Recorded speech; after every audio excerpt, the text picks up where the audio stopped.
Students, वैद्युतधारिता chapter आपका चल रहा है। इसमें आज जो टॉपिक है बहुत ही इंपॉर्टेंट टॉपिक है, बोर्ड की परीक्षा में तो बहुत ज़्यादा आता है ये टॉपिक क्या है?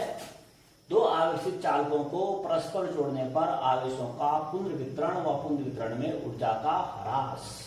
इसका मतलब क्या है? पहले तो मतलब समझना पड़ेगा।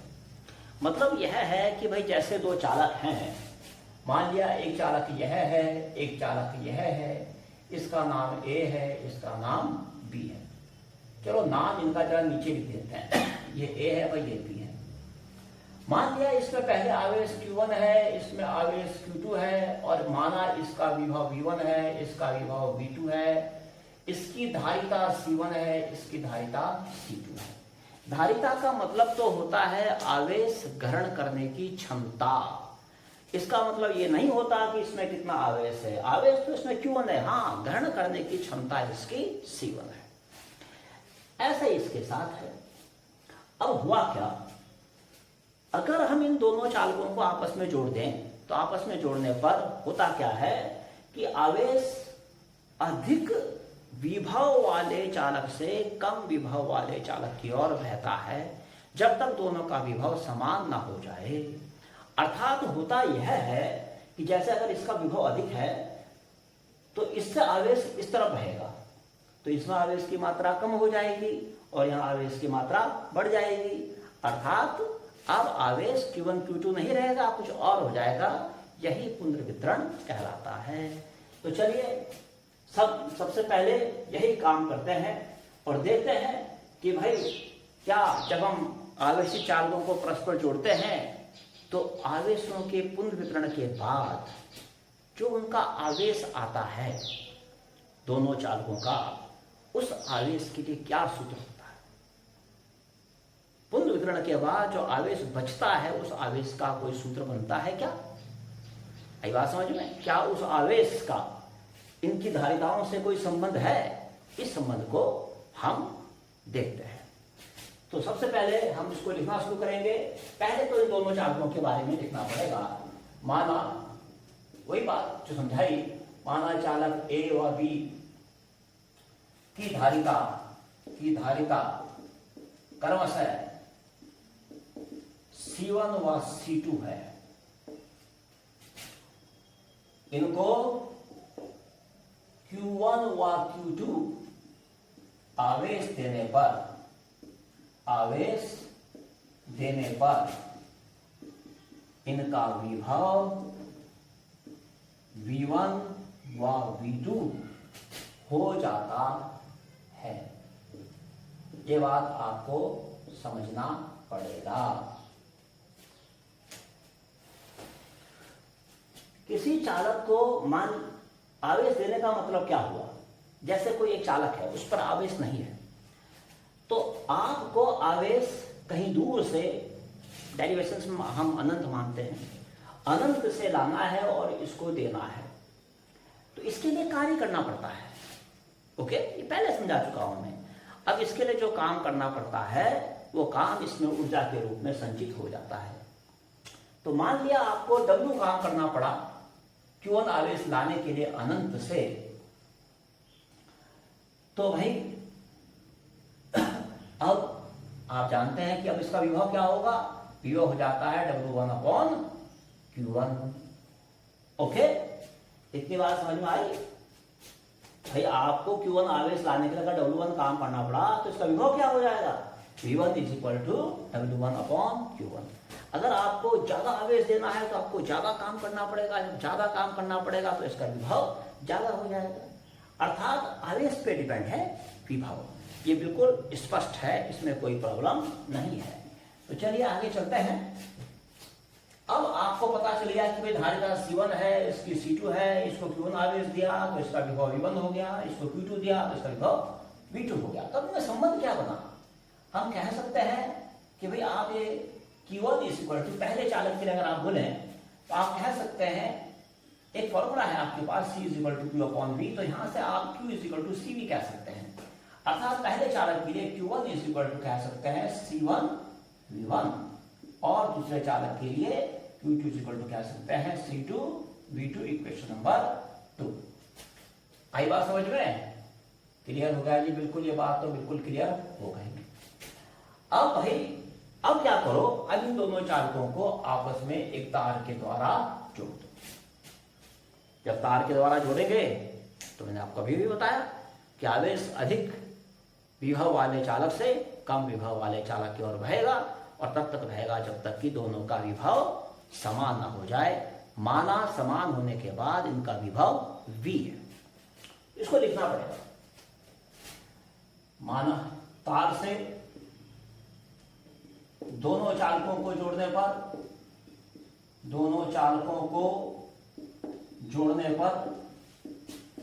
जोड़ने पर आवेश अधिक विभव वाले चालक से कम विभव वाले चालक की ओर तब तक बहता है जब तक दोनों का विभव समान ना हो जाए। ओके,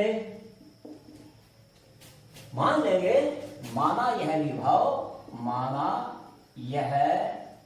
विभव V है। अब ये V दोनों का उभयनिष्ठ विभव है, समझे? तो अब हम इस विभव V का मान बड़े आराम से निकाल सकते हैं। कैसे निकाल सकते हैं? इसलिए V इज इक्वल टू, विभव क्या होता है देखिए, C is equal to Q upon V है, यहां से V इज इक्वल टू जाएगा Q अपॉन C, अर्थात आप कह सकते हैं कुल आवेश अपॉन कुल धारिता। विभव का मान क्या है? जोड़ने पर अब आप देखिए दोनों को जोड़ दिया, अब ये एक चालक की भांति काम करेगा। अब ये जोड़ दिया ना आपने, अब ये एक सिस्टम की भांति काम कर रहा है। अब इस पर कुल आवेश कितना है भाई? इसका आवेश Q1 है, इसका Q2 है। जोड़ने के बाद मान लिया इससे कुछ आवेश यहां चला गया तो इस पे कम हो गया, लेकिन इस पे बढ़ गया, पर आवेश की टोटल मात्रा तो सेम ही रहेगी। आवेश की मात्रा कितनी रहेगी? Q1 plus Q2। अरे ऐसा है ना, जैसे इस पे मान लिया 100 आवेश है, इस पे 50 आवेश। अब आवेश एक चालक से दूसरे चालक की ओर बहेगा जब तक कि दोनों का विभव समान ना हो जाए। तो बहने के बाद मान लिया इसका आवेश 70 हो गया और इसका कितना हो गया? 30 कम हो गया, यहां बढ़ गया 30 80। परंतु अगर आप देखें तो टोटल 70 और 80 150 ही तो आएगा, 150। यहाँ पहले भी 150 था, तो आवेश की कुल मात्रा तो सेम ही रहती है। तो कुल आवेश को हम Q1 प्लस Q2 ही कहेंगे और कुल धारिता को हम C1 प्लस C2 कहेंगे।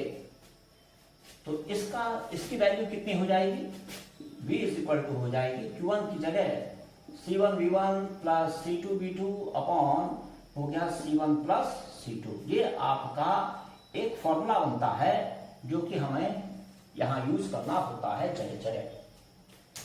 ये आपको इतना क्लियर हो गया कि भाई उभयनिष्ठ विभव के लिए आपने सूत्र निकाल लिया। चलिए अब देखते हैं कि पुनर्वितरण के बाद जो दोनों चालकों में आवेश आया उसका इसकी धारिता से क्या संबंध है। तो भाई जब पुनर्वितरण हुआ, इसमें से आवेश यहां चला गया, इसमें आवेश कम हो गया, इसमें आवेश बढ़ गया। मान लिया अब इसका आवेश है Q1 डैश और इसका आवेश है Q2 डैश, तो इसको लिखना पड़ेगा। माना पुनर्वितरण के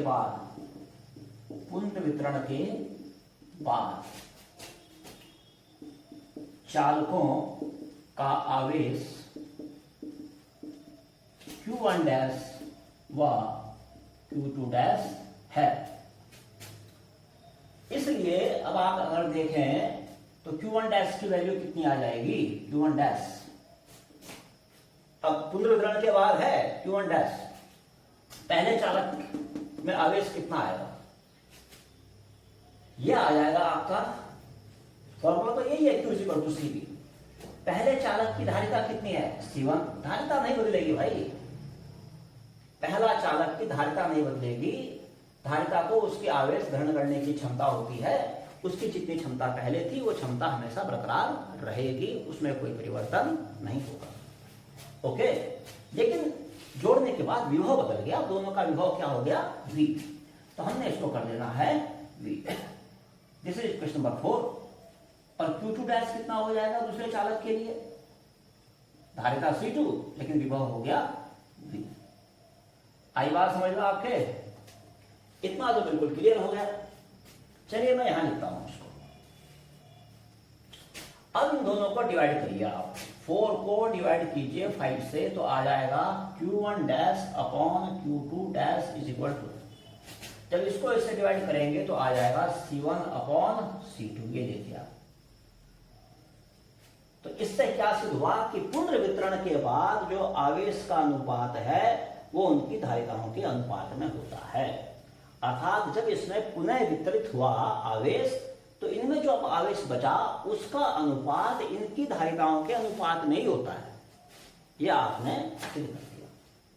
ठीक है, तो हम इसको क्या लिखेंगे, इसलिए पुनर्वितरण के बाद, पुनर्वितरण के बाद क्या लिखेंगे, के बाद पुनर्वितरित आवेश, पुनर्वितरित आवेश उनकी धारिताओं के अनुपात में होता है। क्लियर?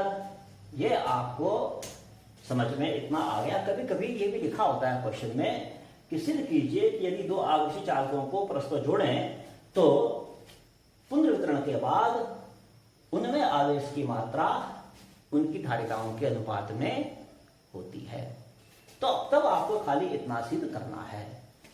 लेकिन ऐसा नहीं होता, आमतौर पर जब ये क्वेश्चन आता है तो बड़ा आता है, इसमें यह भी आता है कि भाई पुनर्वितरण में ऊर्जा का कोई ह्रास हुआ कि नहीं हुआ। मतलब क्या हुआ इसका, कि जब यहां से हमने जोड़ा और आवेश एक चालक से दूसरे चालक में गया, तो इस प्रक्रिया में इनकी कुल ऊर्जा में कोई ह्रास हुआ, कुल ऊर्जा में कोई कमी आई। अब आप बोलेंगे जी ऊर्जा के बारे में कुछ हमें कंसेप्ट मालूम ही नहीं है, तो कोई प्रॉब्लम नहीं है। जैसे हम इसको सॉल्व करना शुरू करते हैं आपकी समझ में अपने आप आना शुरू हो जाएगा। चलिए इसको पहले मुझे मिटाना पड़ेगा, उसके बाद दूसरा पार्ट शुरू करते हैं। मुझे इसकी जरूरत पड़ेगी भाई, इससे मिटा देता हूं। ओके, आपको दिखाने के लिए जरूरत पड़ेगी, बाकी मुझे तो खैर याद ही है, लेकिन आपको दिखाने के लिए थोड़ा इसकी आवश्यकता मुझे पड़ेगी। अब देखिए आप, अब हम सिद्ध करते हैं पुनर्वितरण में ऊर्जा का ह्रास। अब हम इसको सिद्ध करते हैं। अरे मैंने मिटा दी, चलिए कोई बात नहीं। दो चालक हैं और Q1 है, C1 है और Q2 है और ये C2 है। पुनर्वितरण के बाद इसका विभव V है, इसका विभव भी V है। ओके, अब हम कैसे सिद्ध करेंगे कि पुनर्वितरण में, यानी कि आवेश का एक से दूसरे में ट्रांसफर होने में पूरे निकाय की ऊर्जा में कोई लॉस होता है। तो इसका बहुत आसान तरीका है।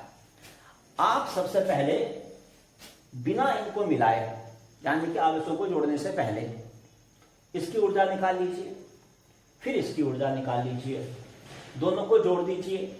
जो आएगा वो इनकी कुल ऊर्जा आ जाएगी चालकों को जोड़ने से पहले। उसके बाद हम चालकों को जोड़ देंगे। चालकों को जोड़ने के बाद पूरे सिस्टम की कुल ऊर्जा निकाली जाएगी। ओके, अब हम क्या करेंगे, जो पहले बिना जोड़े जो ऊर्जा थी उस ऊर्जा में से बाद वाली ऊर्जा को माइनस कर देंगे। क्लियर?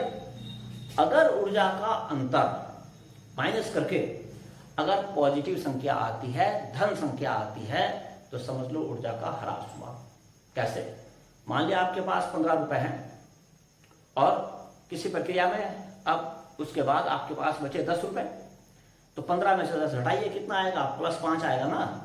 +5 का मतलब क्या हुआ? आपके पास पैसों का ह्रास हो गया।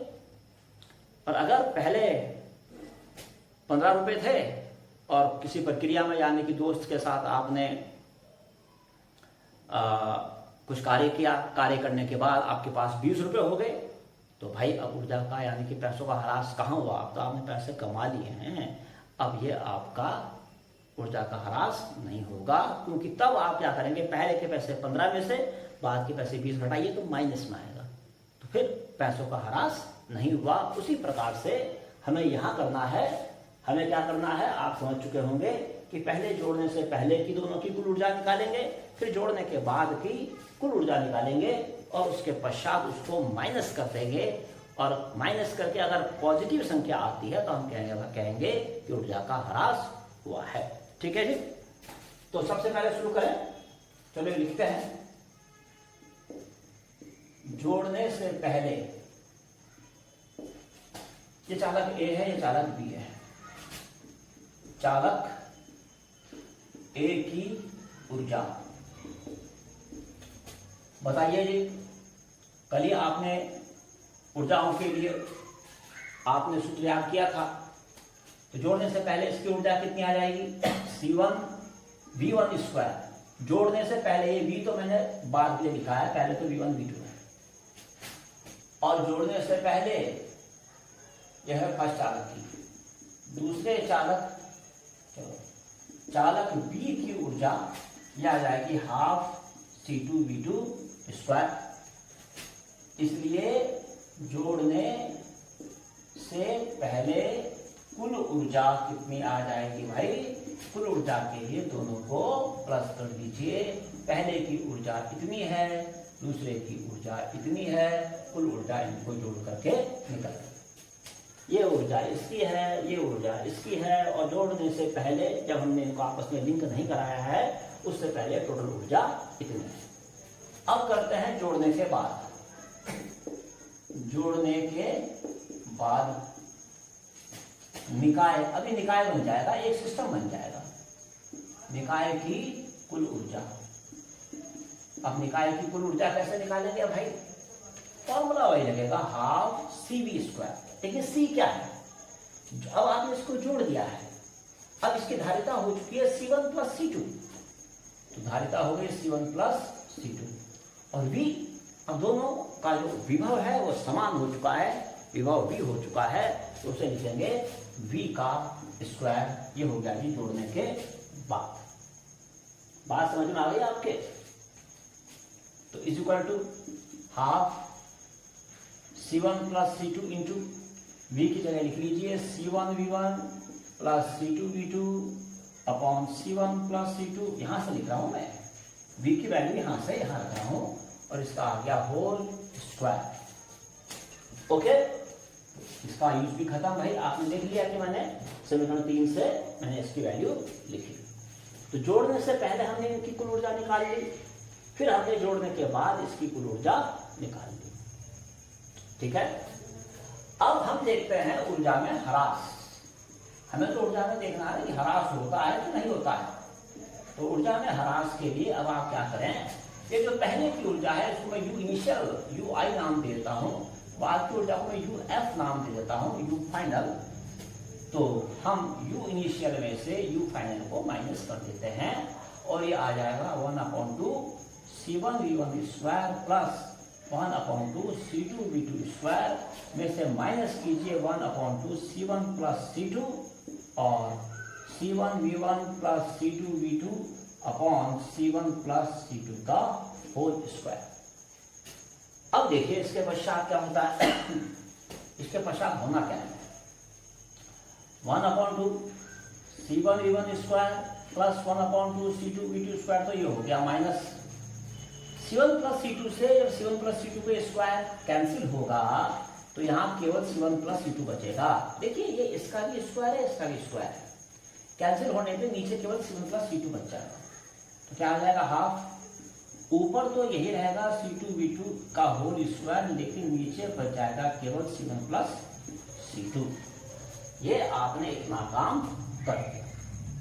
अब इसके पश्चात क्या करिए, इसके पश्चात आप इसमें अब हाफ सबसे कॉमन ले लीजिए। आपने हाफ कॉमन ले लिया, C1 V1 square plus C2 V2 square minus ये आ जाएगा C1 V1 plus C2 V2 का होल स्क्वायर और अपॉन C1 प्लस C2, ये इतना आ गया।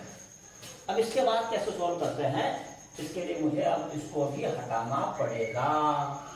ओके, इसको हटाने के बाद अब हम यहाँ सॉल्व करते हैं। इसके बाद क्या करना है, अब हमको आगे अब इसको हल करते हैं, ठीक है। तो बराबर ये आ जाएगा, अरे भाई इसकी तो कुछ इंकी खत्म हो गई, इज इक्वल टू, अब देखिए क्या है भाई, हाफ, और करते हैं भाई इसको आगे, इससे यहाँ मल्टीप्लाई हो जाएगा C1 square V1 square, okay, इसकी यहाँ मल्टीप्लाई करें plus C1 C2 V2 square, और अब क्या करें भाई, C2 की करें plus C1 C2 V1 square, और अब C2 की यहाँ करें plus C2 square V2 square और माइनस C1, इसे खोल देते हैं इसको, ठीक है, C1 square V1 square minus C2 square V2 square minus 2C1 C2 V1 V2, ये आपका इतना आ गया। और अपॉन में जो C1 C2 बचेगा उसको मैं बाहर लिख देता हूँ हाफ, और यहाँ लिख देता हूँ C1 प्लस C2। ओके, इतना समझ में आ गया। अब इसे मिटा देते हैं भाई, अभी हमारे काम का नहीं रहा। तो क्या आएगा देखिए, C1 इससे ये कैंसिल हो गया, C2 स्क्वायर से ये कैंसिल हो गया, और बचा क्या, 1 अपॉन C1 प्लस C2। इन सब में C1 C2 कॉमन आ रहा है, तो ऊपर ले लेते हैं C1 C2। अब क्या बचेगा, V2 square plus V1 square minus 2V1 V2। Okay, तो इज इक्वल टू आ जाएगा, ये ऊर्जा में ह्रास आ रहा है, इसको हम डेल्टा U कह सकते हैं, ठीक है। और ये आ जाएगा आपका C1 C2 upon C1 plus C2 और V2 माइनस V1 का होल स्क्वायर। अब जरा देखिए, अब क्या पता चला आपको कि ऊर्जा में ह्रास हुआ या नहीं हुआ। क्या ये जो आपका हमें रिजल्ट प्राप्त हुआ है, क्या ये पॉजिटिव है? देखिए C1 और C2 धारिता है, धारिता हमेशा पॉजिटिव होगी। अरे भाई, कोई बाल्टी हो, बाल्टी में कितना पानी आता है, कितना पानी आ सकता है, वो उसकी धारिता होती है। तो अगर किसी बाल्टी में 15 लीटर आता है तो सब प्लस 15 लिखेंगे, माइनस में तो किसी बाल्टी की धारिता हो ही नहीं सकती ना।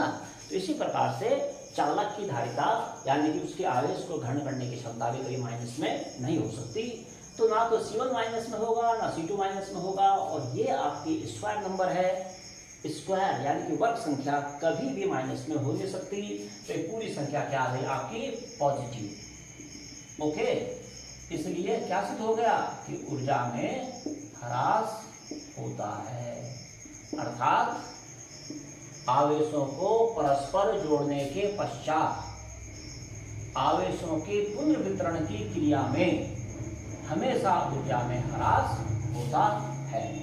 तो इस तरह से आपने इस डेरिवेशन को समझा, और अब आप इसको बहुत ध्यान से इसको लिखेंगे और इसको समझ करके इस पे आधारित कुछ न्यूमेरिकल्स भी आपने करने हैं, ठीक है। ओके, उतार लीजिए आप इसे।